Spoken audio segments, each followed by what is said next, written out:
Hello viewers, welcome to CEC Gurukul online lectures. I am Dr. Parveen Sharma. Today in this session I will speak on the topic conflict resolution. Often we hear the conflicts between siblings, between students and students, between students and teachers, between teachers and teachers, or if we talk about the organization, there is a conflict between colleagues, there is a conflict between employees and the head, or the teachers and the head. So what is this? We are well aware by the time that conflict is inevitable, but resolution is essential. It can be possible that students misunderstand each other. There may be disagreement with teachers. Parents may have different opinion about the functioning of schools. So, there is a clash between parents and teachers regarding the values. There lies the potentiality for conflicts as people have different views and values, because no two individuals can think alike.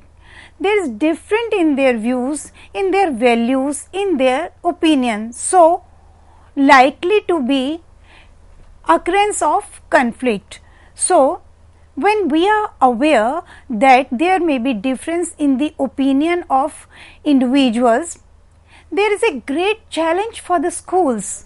How to find the ways to teach the students to resolve and manage the conflicts in a constructive manner, because when we know that conflict is inevitable and there is a conflict occurrence between students, between teachers and head, so it becomes the great liability of the schools, of the teachers, of the teacher educators to find out the ways how the conflicts can be resolved, can be managed, and that too in a constructive manner. Same is the case of the organizations. It is the liability of the head to see the interest of the employees and organization as well, because it is the duty of the head that he or she as a head has to manage the conflicts so that such type of strategies can be find out where the interest of the employees is also sustained and the productivity and reputation of the organization is also maintained. So, see, there are various effects of conflicts. When we know that occurrence of conflicts is a natural phenomena, but it brings with it the various effects, and those effects of conflict can be positive and negative also. The negative effects of conflicts bring a great stress on the minds of the individuals. As we come across the word conflict, it brings with it the association of negativity, whereas we know that the conflicts have positive effects also. But when we talk of negative influence, it brings a great stress on the minds of the individuals. It brings a feeling of anxiety, frustration, guilt and worries. And when there is a conflict, an environment of mistrust and suspicion starts prevailing. I mean to say, when there is conflict, in that situation, people start misbehaving and they start just mistrusting the people. They do not have trust in each others, and a sort of suspicion kind of environment starts prevailing.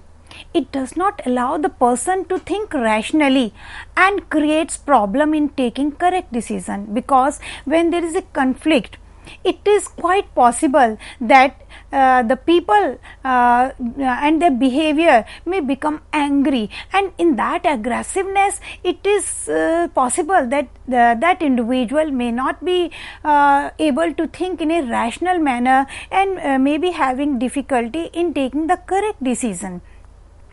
So self confidence of that person gets lost because that person is in dilemma, is in a frustrated mood, maybe in a aggressive mood. So that kind of conditions prevail that the self confidence of the person also gets lost. And mental and physical health of the person is also affected negatively, because that time mentally you are not free and physically also you feel stress. During that condition of stress, mentally and physically as well, you bring a kind of negativity with you in your behavior, in your thinking, in your emotions. So it spoils your well-being also. When we know that the conflicts are inevitable and conflicts brings its bad effects also. So and we know that it is the liability of the head of the institution, maybe the head of the school or maybe head of any company or an organization or industry.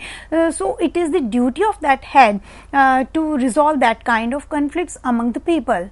Now let us ponder over the issue. What are the ways to resolve the conflicts? We have to find out the ways. There is a difference between preventing conflict and avoiding conflict. There are two things. One, we can prevent the conflict, and one, we can avoid the conflict. See, when you avoid conflict, you withdraw from the situation or fail to admit that conflicts exist, because even our last lecture we were talking that sometime that conflict is in your mind only, whereas in reality the conflict does not exist. You are thinking that way and you are exaggerating that situation, and in actually it does not exist. So when you prevent conflict, you consciously take steps to remedy a situation before it becomes a conflict. We are not supposed to give the key of our happiness in the hands of other person. When we think and when we know that it is essential to maintain our emotional balance, then why do not we apply our mind in maintaining the emotional balance? Whereas in these days, along with intelligent quotient IQ, we are talking about EQ, that is the emotional quotient or emotional balance, because that is the key of happiness. So we will see what are the ways a teacher can suggest to the students, or head of the institution can suggest to the employees. We will discuss about resolving conflict in our family, in our general relationship, in school, industry as well. It is not necessary that conflict arises out of individual neurotic traits, but sometimes it depends on situation. When a kind of conflict occurs between two persons, and if you ask, both of the person may say that we never wanted that a situation like conflict should arise, and I never wanted. Both the person may reply this, but they may say that the situation arose like this. So sometime you can notice that even well adjusted people situationally get involved in conflicts. Categorically, it is not possible to say that a particular kind of situation will not turn into conflict, meaning by, if you ask a counselor, you ask a teacher educator or any stakeholder, categorically for any person it's not easy to say that this kind of situation will bring conflict and this will not bring conflict. It depends, because it depends on the personality traits of the individual also, and action and reaction of the two person. So we will see and we will discuss. See, conflict resolution helps in finding a solution in an amicable manner to a disagreement between people or parties. It is natural when many people work on a project, they have different ideas, they have different values, they have different interests, they have different capabilities. So definitely their working style may differ also, and it is a natural phenomena when there occurs a difference in the values and working style of the different people. Their may arise some kind of confusion, there may arise some sort of conflict, some sort of disagreement. So, when there is a disagreement, that disagreement should be solved in an amicable manner, which can be this kind of conflict can be personal, it can be financial, it can be political, or it can be emotional. And it is to be acknowledged that negotiation to resolve the disagreement is really good, because if we keep on dragging this disagreement, this difference in the opinion, what will happen? This will hamper the growth of the individual and hamper the growth of the society. So, negotiation to resolve the disagreement is really good. We should make efforts to resolve the conflict. Actually, it is a process of reducing the negative aspects of conflict. Why we are focusing on the resolving of the conflict? Because through this resolving or managing the conflicts, what will happen? It will reduce the negative aspects of conflict. The aim of conflict management is to enhance learning and increasing performance. Why we focus on managing the conflict? Why we say that it must be resolved? Because it will enhance your learning and it will increase your performance. If you are working in a company, it will increase the productivity, and then it will bring the reputation of the company, and it will bring laurels to you also. It enables you to resolve the disputes, because if you keep on working among the disputes, it will spoil your health also. So, resolving the conflict is really good, because it will enable you to resolve the dispute. Strategies depend on situation, negotiation and creative thinking. Later on, we will discuss what are the strategies we can suggest to our youngster, because it depends on situation, negotiation and creative thinking also. But we have to make efforts to eradicate the dispute between people. There can be certain programs and actions that might lead to avoid conflicts. We will discuss what are those programs and actions which can be suggested to the youngster so that they can avoid the conflict. For example, two-way communication.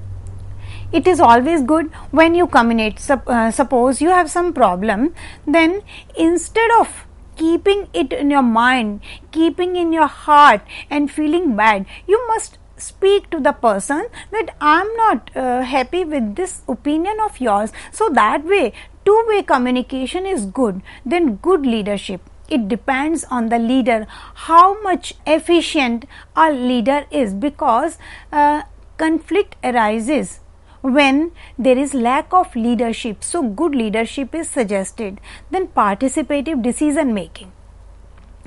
We are known by the decision what we take, because our personality built up depends on the decision what we make. So, decision making, how we can take good decision? When our mind is in a balanced position, we are not in aggression and we are not in frustrated condition, we are not going through any stress. So, that kind of mental balance is required, and providing facilities can be better. Then we talk about common goals. If the goals are common, then there is less chances of occurring the conflicts. Then changes in structural arrangement can be good preventive method. Sometimes the conflicts may arise in an institution or in an organization because of the structural arrangement. So, it is suggested if structural arrangement is good, it can prevent the conflicts. Then we see when the goals are incompatible, conflict is likely to develop. So, we have to see the target, what kind of goals we have set, because it is sometimes the incompatibility of goals when the conflict occurs. When there is conflict of goals, there arises intergroup competition and it leads to breakdown of interactions between the groups, because there are different groups in the institution, there are different groups in the organization. When there is a clash in goals and in values, then a kind of breakdown of the relationship of interaction between the groups is likely, and that is really harmful for the individual and for the organization, for the institution as well. So, to reduce the conflict, it is good to find goals on which group agrees. So, it becomes essential that when we set the goals, when we set the targets, it must be suited to the whole group, because when on the targets and goals which are to be accomplished, the whole group agrees, then there are less chances of occurring the conflicts. So, it depends on the goal settlement, what are the goals we have set, because if the goals are set in a fine manner, then the conflict may be reduced. Further, if we talk in reference of organization, reduction of interdependence, reduction in shared resources, exchange of personnel, creation of special integrators or another higher authority can be good strategy. I would like to give example on the reduction in interdependence of sources. Sometimes we say that to be economical, we have to share the resources, but sometimes it happens then when the sister institutions they share the resources, a kind of conflict may occur between the institutions, between the group. So, there we suggest reduction in interdependence of sharing the resources that way. Then the various points mentioned can be helpful in reducing the occurrence of conflict, but cannot guarantee the complete absence of conflict. See, the points which I have discussed with you just now, which I have suggested, of course, it can be possible that they reduce the occurrence of conflict, but my dear listener, it cannot take a full guarantee that conflicts will not arise, because they are essential, because no two individuals can think alike. So, it may be possible when we set the common goals, there is agreement between the people of the group, but later on when we proceed with the working style, some kind of conflict may arise. So, the conflict may be reduced by the above suggested points, but it cannot guarantee the complete absence of conflicts. See, there are various approaches to conflict resolution, because we are talking about the resolution of the conflict. There are various approaches. You are aware that individual differences exist. Everyone has its own personality traits, needs, values and attitude, because how you look at the things, how you perceive the situation, how you take the suggestions of the other person differs, because your personality built up, your personality traits are differ from the others. On the basis of these, one adopts the approach to resolve the conflict. So, when one tries to adopt any approach or method to resolve the conflict, out of the various approaches which I am going to discuss with you, one will decide or one will adopt or one will choose the approach according to his or her own needs, on values and attitudes, because this is your attitude, this is your personality built up, how you perceive the things. Because if simply someone is suggesting you some good points, some good value, so it depends on the perception of the listener, how one takes it. So, it depends on the personality traits of the individual, because some of the things, some of the values we realize on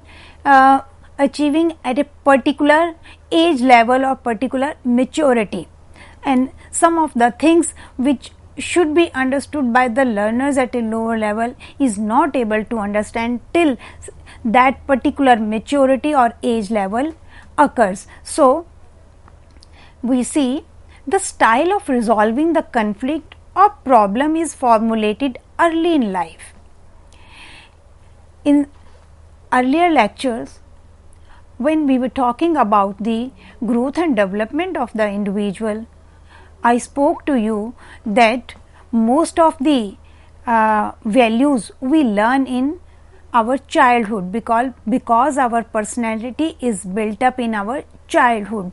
So, in our primary stages, the role of the teachers and role of the parents is very important, because most of the things the children imitate from their parents and teachers. So, their personality is built up in the early childhood, and the style of solving the problem or adjusting to the situation is acquired by a child in his or her early life, and later on the approach of a child to deal with the problems, if you want that you change the style of the child, it becomes very difficult, if not impossible, but it is difficult. So, each style has its own merits and demerits.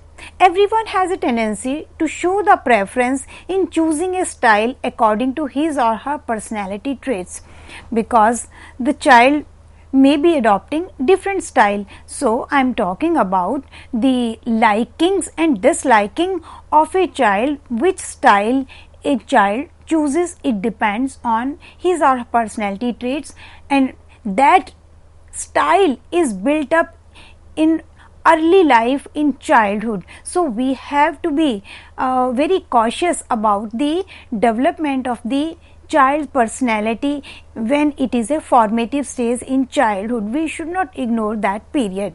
See, in this pic, we see there are two situations: whether you resolve the conflict or whether you continue with the conflict. If you resolve the conflict, your mental and physical health will remain good, but if you continue with the conflict, it depends on you that you may remain in dilemma, confusion, or in a stress. So, it is up to you, you want to resolve the conflict or you want to continue with the conflict. Then further I will speak to you on various styles. First is the competing or dominance.